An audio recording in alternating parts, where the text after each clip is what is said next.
Alright guys, welcome back to the channel. So today's video is going to be about this book, Atomic Habits. Tiny changes, remarkable results, an easy and proven way to build good habits and break bad ones. Okay, so let's get straight to the point. If I had to summarize Atomic Habits in one sentence, it would be that this is a core fundamental book for self-improvement. The reason I say this is because this book lays out some very simple, concrete guidelines that you can use to gain better habits. And best of all, it's pretty easy to digest and comprehend. I don't think there are any words in the book that I had to look up in the dictionary, which for me is a huge A+, as one of my biggest pet peeves when it comes to books is the overuse of complicated words. I've said this before in previous videos, but if I can't understand what I'm reading, then what is the use of reading the book? So normally in these book review videos, I like to talk about the main concepts that I found the most useful and applicable to my life. Now this book has about, I think, 270 pages or so, with the final couple pages consisting of a section for notes and an index. So it's impossible for me to go through everything. But when I did finish reading the book, there was this one key phrase that really stood out to me, and it was right on the front of the cover, which was tiny changes, remarkable results. This is exactly what James is trying to get you to understand in the book. It's not drastic changes and massive action that will get you results. It's actually quite the opposite. It's small, tiny, consistent habits is what will yield massive gains in the long run. Recently, I have been fairly conflicted between these two ideas of going hard and pushing myself every day. You know, like setting big goals and taking massive action, which is very reminiscent of the Tony Robbins approach, who is a great motivational speaker. And this was my mindset when I started out creating videos for this YouTube channel. However, as time has passed and I've grown as a person, I have adopted more and more of these ideas centered around slow and consistent growth, which is very strange because if you were to go back and watch any of my older videos, you can clearly see the evolution and change in my mindset over the years. And it's books like these that have really helped mold and shape the way that I view my daily habits. So for example, the biggest mistake that I've made in the past is trying to do everything all at once. Whenever I set out to do a new habit or practice, and in the past it was something like when I started yoga or meditation, I would have this initial enthusiasm and burst of energy that just caused me to do too much and all at once. And I think this is a natural phenomenon that all human beings go through, but that initial motivation and excitement is never sustainable for long-term success. So James's solution for this problem is to understand the fact that tiny consistent changes beats massive inconsistent ones. And the way you can do this is by following the step-by-step process that James outlines in the book. One of the first ideas in the book that really stuck with me was what James called habit stacking. Now, I had never heard of habit stacking before, so this was a brand new concept to me, and I found it very intriguing but super easy to do. The way that habit stacking works is that you need to identify a current habit that you consistently perform on a daily basis, and then follow it up with whatever new habit you want to learn. So using myself as an example, every morning I have a current habit of drinking coffee by myself in the kitchen.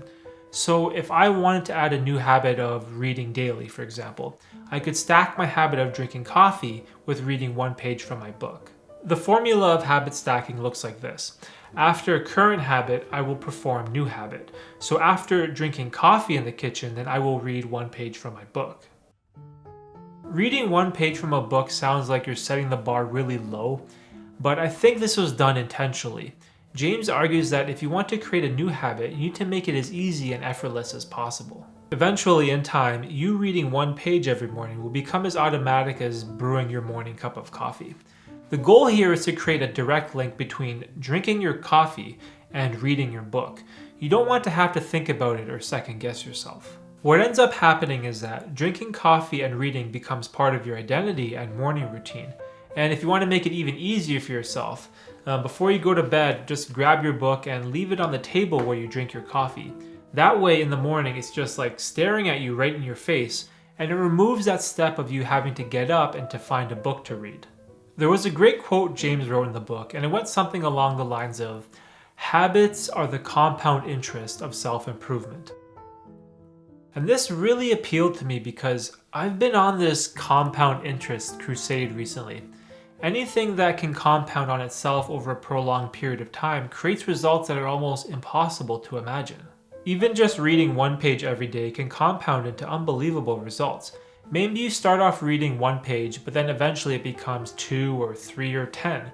So now you're improving your vocabulary, your knowledge, your mindset, and the speed at which you read has probably increased. So now you're consuming even more books.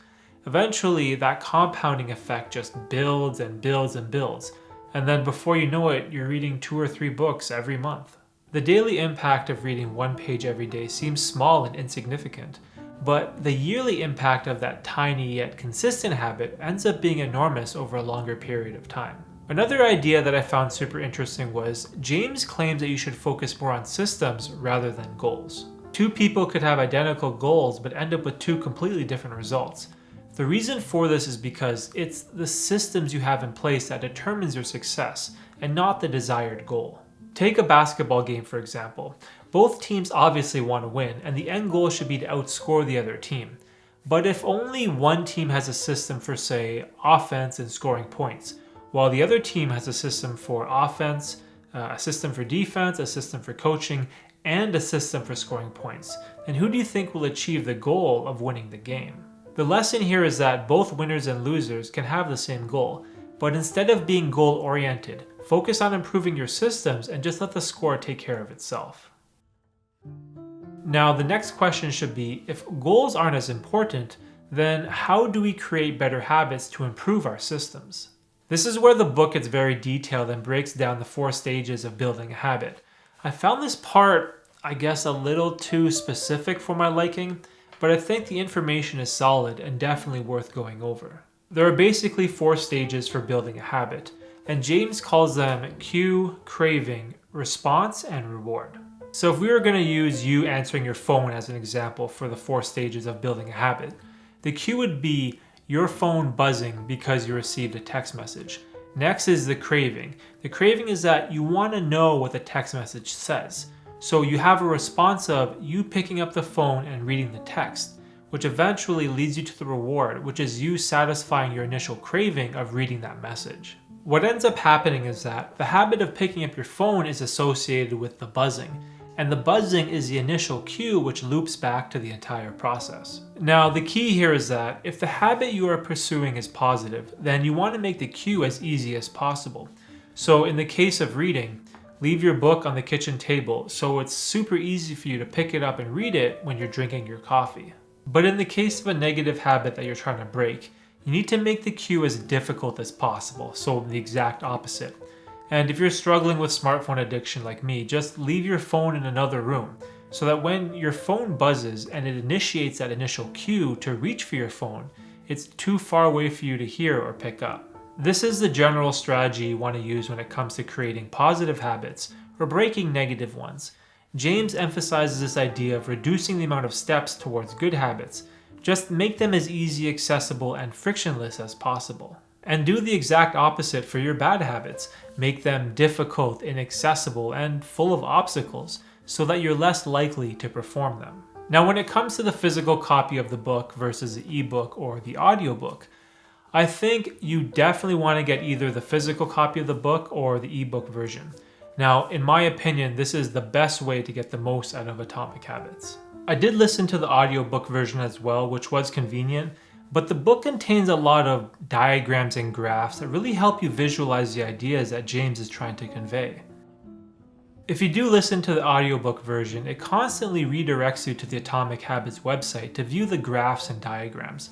I just found this super annoying to have to just pause the audiobook, open up Google Chrome and go to the Atomic Habits website so that I could fully comprehend what was being explained. Now, I'm super nerdy when it comes to anything related to statistics or graphs, as I've been someone who learns a lot quicker with visual representation. So picking up the paperback version for just $20 was simply a no-brainer for me. So in conclusion, this book 100% makes my list of top 100 books, which is why I made this video. Now, I'm not sure if I mentioned this before, but when it comes to reading, I subscribe to this idea that I heard once from the great Naval Ravikant. He said, you don't want to read every book once. You want to find the best 100 books and read them over and over and over again. And Atomic Habits, without a doubt, definitely has a place in my top 100 list and a reserved spot on my shelf. So hopefully you guys gain something of value from this video. I'll see you guys next week, and as always, thanks for watching.